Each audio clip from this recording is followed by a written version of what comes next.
everyone, it's Hayes, and in today's video we're going to be doing the commentary / analysis for episode 5 of Miraculous Ladybug season 4, Psycomedian. Finally! Now, as always, before I carry on, I'm about to spoil the whole episode for you, so please go and check out the description box for some links where you can go and watch the episode, but please know those links will eventually no longer work as videos get taken down for copyright and other things like that. So if you just want to know my quick thoughts on the episode, I actually really enjoyed the episode. I mean, the trailers made it clear this was going to be a fun, silly, comedy filler-like episode, and it was a funny, silly, comedy filler-like episode. And I actually enjoyed it a lot more than I thought I was going to, because we were all aware from the trailers that there was going to be some second-hand embarrassment, and just personal preference, I personally cannot stand second-hand embarrassment. I have seen The Puppeteer 2 multiple times, but I've only seen that scene, you know what scene I'm talking about, once. I always skip it. I cannot watch it. Second-hand embarrassment will literally make me cry. I can't deal with it. However, it ended up not being as bad as I expected it to be, which I was very relieved about, and I enjoyed a lot of the episode. There were a lot of good things about this episode. I think I'm gonna give it a 7. Well, I'm kind of like between a 7 or a 7.5. I feel like 7.5 is too generous since I only gave Kuroneko a 7. But I'm also like, I feel like 7 seems too low. But I thought there were so many good things. It had a really good pace. It had a really good balance between Adrianette stuff with the opening and the ending. How the opening was kind of cringy, but it got resolved by the end of it. There was a good balance there. Plus with the fighting and how Cat Noir got to save the day. Absolutely love that. There are a lot of things to like. I really enjoyed it with the angry Ladybug. Yeah, and the teamwork in it, Lady Noir teamwork. I know obviously this is episode 5, and actually just before we carry on properly, I got a lot of comments saying they hoped Psycomedian would give some, you know, further relationship development after Kuroneko, but for the people who are a bit confused, and I understand it's easy to get confused because we've seen a lot of these episodes out of order now, but Psycomedian is episode 5, so it's Truth, Lies, Gang of Secrets, Mr. Pigeon 72, then Psycomedian. Kuroneko is episode 23. After Psycomedian, it's Furious Fu, and then Soul Crusher, and then Queen Banana. So this episode really has got nothing to do with Kuroneko. However, it definitely was. I mean, don't get me wrong, their teamwork was great in this episode, but it was definitely, I guess, like, bittersweet watching it, knowing what happens in episode 23, you know what I mean? It was like, oh, like, because they work so well together and things haven't really started changing yet in this episode, so I was like, yeah, it was really good teamwork. And also, speaking in terms of the episode order, whilst I feel like this episode trying to have some Adrianette progression did make sense after what happened at the end of Mr. Pigeon 72, which was of course the second umbrella scene, or the reverse umbrella scene, whatever you want to call it. So I understand from that perspective, but I just feel like in that episode it showed how well Marinette and Adrian can communicate without all the gimmicks and stuff. So I was just a bit, I guess it's part of Marinette's character, she just doesn't understand that oftentimes making things simple, like in Simple Man, are just the easiest way to go about things. Okay, fair enough, but I was just a bit like, in terms of the follow-on from Mr. Pigeon 72, didn't quite make sense, so that's kind of one of my criticisms of it, is that following the events, I mean, Mr. Pigeon 72 is the first time Adrian and Marinette speak this season, and then after this episode they don't speak again until Marinette's locking Adrian in a cage in Queen Banana, I don't think. And honestly, it's no wonder he doesn't speak to her until then after this episode. But I was like, I feel like the continuity of it, I understand it was meant to be a filler episode and whatever, and I understand that Marinette doesn't understand it until episode 19. She just needs to keep it simple. I get all of that, but I was just a bit like, after that great interaction they had at the end of episode 4, it seemed a bit odd to have this kind of interaction in this episode. I understand what she was aiming for. She was trying to make him laugh. She was trying to, you know, get closer to him just so they could talk, stuff like that. But why didn't she instead just like ask him about like his favourite comedians or something? I don't know. Honestly, this season I feel like I've enjoyed the filler episodes more than the plot episodes. I feel like they've been written so much better. Like, I've got nothing wrong with the plot in Miraculous, and I always want more plot progression, especially with Shadow Daddy and stuff, but I'm always a bit like I never truly enjoy those episodes as much because I just don't feel they're as well executed. So I always come away feeling really disappointed and unsatisfied with a plot episode. I think the best plot episode in my opinion this season so far has been Senti Bubbler. Kuroneko wasn't the best, Gabriel Agrest wasn't the best, Ephemeral was okay, although we could argue whether that's actually a plot episode or not. But yeah, I feel like the filler episodes have been so much better this season than the plot episodes so far. I don't know, it'd be fun to compare them at the end of the season, but I thoroughly enjoyed this episode. I had a good laugh, which was something that I definitely needed after episode 23. And we also got both transformation sequences in this episode. You know an episode is going to be good when you get both Ladybug and Catwa's transformation sequences. I've missed your transformation sequence. Thank you for bringing it back. You didn't even get one in Kuroneko. I kind of was hoping to see one for Catwalker, but sad times. Okay, so the episode starts with Marinette in the cafeteria. She's like, I've made some progress, even though they didn't even mention Mr. Pigeon 72. I guess none of them were there, so they probably wouldn't have believed her anyway. Which I can see is something they probably do. And she does kind of realise, I just need to talk to him right at the end.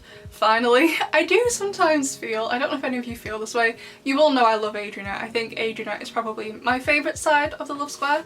I love it so much, but I do often feel it is a bit unbelievable because she doesn't really talk to him. I'm like, how do you know you have feelings for this boy? Like, my favourite episodes of the show are when they do get a lot of interaction. For example, I love their interaction on Guilt Trip in Mr. Pigeon 72. I really love the episode Chameleon because of that great conversation they have at the end about Lila. And then he goes to sit with her in class. Oh my god, why haven't we done a chameleon screaming session yet? What is wrong with me? But I love when they have a proper interaction and not something cringy where Marinette can't even talk. I'm talking like a proper conversation. So I do kind of find Adrianette unbelievable sometimes because they barely talk to each other. I'm like, how do you know you have feelings for this boy and you can barely say hello to him? I don't know. I also thought the Harry Clown stuff, how Marinette knows him, was a bit convenient, but at the same time I was kind of like, well, why would she tell him about Adrian otherwise? And I'm just, you know, trying to go with, okay, this is meant to be a comedy episode, don't take it too seriously, just go with it. Okay, I understand, I'll let it off for that. It was a bit odd, however, again, the reasoning to get Adrian to the event with Harry going to speak to Daddy Agrest was a bit odd as well. Also, did he call Gabriel Gabby as well? Both to Marinette and then to Gabriel's face. I can't wait to listen to this episode in English. Like, don't get me wrong, I don't mind the other dub. However, I am British. I do get a lot of enjoyment out of watching Miraculous in English. I can't wait to hear, first of all, Harry Clown's voice in English. Second of all, him calling Gabriel Gabby. Amazing. Plus as well, Angry Ladybug. So it was a bit of a convenient thing to get Adrian there and how Marinette told him, but like I said, like, it was obviously meant to be a fun episode, not meant to be super serious, so I'm trying to judge it based on that. You know, I'm not trying to think about this episode too logically, you know, whereas Kuroneko, I was trying to think that episode more logically because it was a much more serious episode. This one, quite clearly, was not meant to be as quite as serious as episode 23, so I'm trying not to judge them on the same level. Like, that's not to say the writing shouldn't still be as good, but oftentimes with the filler episodes, I think this is the same for a lot of us, we let them get away with more things that don't make quite sense for comedic effect, if that makes sense, you know what I mean? Like, if it's just meant to be funny and not taken too seriously, it's like, ah, okay, it doesn't matter. So try not to think about it too much. I also feel like the thing with the film was just a bit odd about the Mr. Chip or Mr. Fry for the Americans. I don't know what it would be translated as for the English. That was just a bit odd. I feel like they could have got rid of the scene with Marinette being upset at all. Maybe, I don't know. Let's try to think of a better way this could have been executed. Possibly like, Marinette gets invited by Adrian after what happened in Mr. Pigeon 72 to go and see this comedian together, and at the same time Harry Clown is trying to get this film made. But as the performance is about to start, Bob Roth comes in, he's like, this is a stupid idea, it's not happening, and then he gets akumatized because of that, because that seemed to be the reason he was akumatized. It really had nothing to do with the plan failing with Marinette, so I'm just a bit like, did you even need that? Why couldn't Marinette and Adrian just be in attendance at the event, whether it was together or with their own group of friends or with their families or whatever? And then this thing going on with Harry in the background. Did he necessarily need to know Marinette? I feel like they could have done it in a different way that wasn't as cringy and could have developed Adrianette in another way rather than having her upset. I know things were okay at the end, so I'm not that mad about it, but I also don't like seeing Marinette like that. I don't like it. Plus as well, I know she's still 14, more time hasn't passed, it's still, this show is still taking place within the same year, but I'm just a bit like, okay, but you're Ladybug, surely you should be maturing a little bit and not doing stuff like this. And yeah, I feel like they could have executed the motivations behind it a bit more. However, unlike with Kuroneko, where I was kind of harsher because it was meant to be a serious episode, this episode obviously wasn't, so I'm trying not to be too harsh because they just kind of did things for comedic effect, even though they didn't make sense and there would have been better ways to execute them. I feel like it would have made more sense if he solely gets akumatized for not having his film be produced. Marinette and Adrian are in attendance at this stand-up comedy show, whatever it was really meant to be, whether they are together or they're with their friends or their family, as a way to help them get closer, but things backfire when he gets akumatized, and they could have ended the episode with another really tender moment because, like I said, Adrian and Marinette don't talk to each other again until Queen Banana, and I wouldn't really have described Queen Banana as like an Adrianette episode. I wouldn't really say we get any Adrianettes until Mega Leech and Guilt Trip, because in Mega Leech they hold hands in the park, and in Guilt Trip, of course, we have the boiler room scene, and prior to Mr. Pigeon 72 there is no other Adrianette in this season before it. So I just feel like they could have executed it a better way, but like I said, it wasn't meant to be taken seriously. They were just doing some things for comedic effect that didn't really make sense.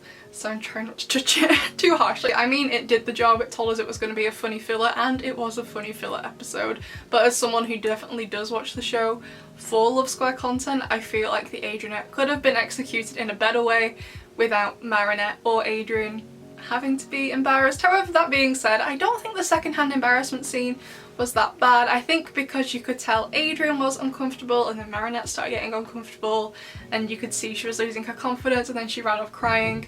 I just felt extremely bad for both of them by the end of the scene. And also, Maurice, why didn't you let Adrian go after her? Where was the Maurice we had in Cat Blanc? You let him go after Marinette then? Was she not upset enough for you? Was it just too big of a situation? Like, oh, they've just broken up, okay, fine, fair enough, he can go after her.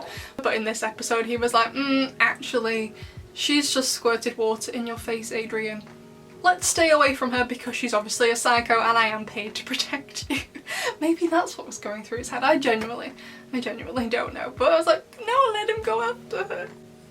Oh, that was kind of sad to watch. So now let's talk about the Akuma fight. And I thought this Akuma fight was probably one of my favourite Akuma battles from the whole season, actually. Psycomedian's power, whilst I liked it for the episode and it made sense for the character and stuff like that, not that I didn't understand the power, because I did understand the power, but I didn't understand how the power could be used to get their Miraculouses, if that makes sense. Like, how would that have helped? Because you can control their emotions. Like, what was he planning to do? Like, make them so sad that they would hand over their Miraculouses, like make them believe they were rubbish superheroes. Yeah, so I liked the power, don't get me wrong, but in terms of Shadow Daddy's goal, how was it helpful? I don't quite understand, but okay. When Ladybug did the makeup on one eyelid and then blinked it, that was extremely creepy. However, Ladybug in this episode was wonderful, so was Cat Noir. Plus as well, just Cat Noir, right? So first of all, their teamwork was amazing, but then Cat Noir saved a load of other people, like those people who are about to get crushed by a car. Then he saved her, but he was also really funny in the episode. So usually he's just used as comic relief and kind of sort of saves the day, but doesn't really get any credit. But like, this showed he can be funny and save the day. Like, why do they always think he can't be both? I don't really understand it. Actually, him and Ladybug, when she was angry, they were kind of more like a comedic duo in this episode. I love the scene where I think they're just walking through the park or whatever, so she's been taken over by Psycomedian's power. He manages to wrap her up with a yo-yo, he gets his baton out and then like carries her over her shoulder. That was amazing. Then of course they go down to the sewers and they have like a Heroes Day moment. So if you remember in Heroes Day, I think right at the start of Mayura, is it? Yeah, towards the start of Mayura. Everything's going badly. Chloe, Alia and Nino have all been made into the Scarlet versions by the Scarlet Moths. So they go down to the sewers to regroup and they both de-transform, recharge their Kwamis, and there's that wall between them. And they put their hands on it. And obviously Adrian did the same thing here. But then Marinette just started shouting and then Tiki was shouting. That was hilarious as well. However, I'm a bit confused how you managed to convince her to transform. Okay, however, he then commenced to make her into a burrito. Lady Burrito.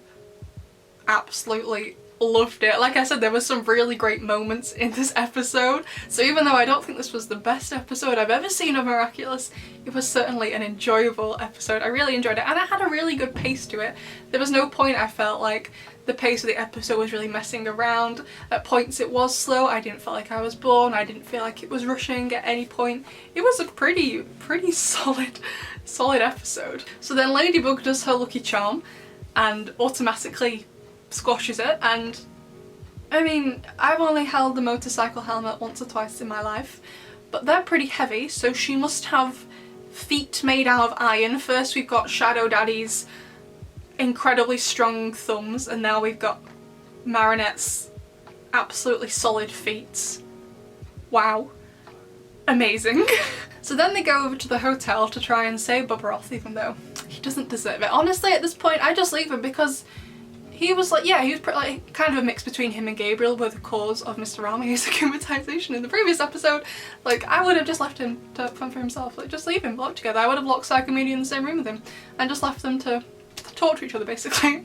But how on earth did Ladybug manage to fight Psycomedian whilst blindfolded? Like, she didn't do a bad job either. She wasn't struggling at any point. She was pretty effective at fighting him. However, at the same time, what Cat Noir was doing was funny instead, so I guess, again, it's got a really good balance to it. However, right, first of all, I love the idea of painting it to make it look like a Lucky Charm. Even though he didn't need to, you could have just put it on him, it still would have worked. But I like the idea behind it. Also, the amount of nail polish or nail varnish in those bottles would not have been enough to cover that entire helmet at all. So okay, and also the way Cat Noir opened the bottle gave me anxiety. He opened it upside down. If you open a nail polish bottle with the handle sticking downwards, when you take the brush out, all of the nail polish will fall out. Please don't open your nail polish like this. Has anyone who was on the team for this episode ever painted their nails? Because it does not seem like they have. But okay, I just thought it was also really funny how so this fight was going on in the background and he sat at the table like, yeah, I'm just gonna do some painting whilst you're doing that. It was really kind of funny actually. So even though it was completely unrealistic and wouldn't have worked, and why did he need to paint it in the first place? He didn't, he could have just used a motorcycle helmet. Okay, whatever, but it was still funny. It's kind of what I'm trying to say. So even though it didn't really make any sense, it was obviously done for comedic effect because this episode was meant to be a comedy episode, so I understand it from that reasoning. So no, it didn't make sense. He didn't need to paint it at all in the first place, and there wasn't enough nail polish to paint it, but you know. It was done for comedic effect, so I didn't mind it, and I really liked the ending. I think it was a pretty solid episode. Was it the best episode ever? No, but it had good pacing, it had good relationship stuff in it, although I wish they did it slightly different, so we actually could have got some Agent progression. Like I said, Mr. Pigeon 72 was the first Agent episode this season, and then, I mean, I know they speak to each other in Queen Banana, but it's not really, you know, relationship progression.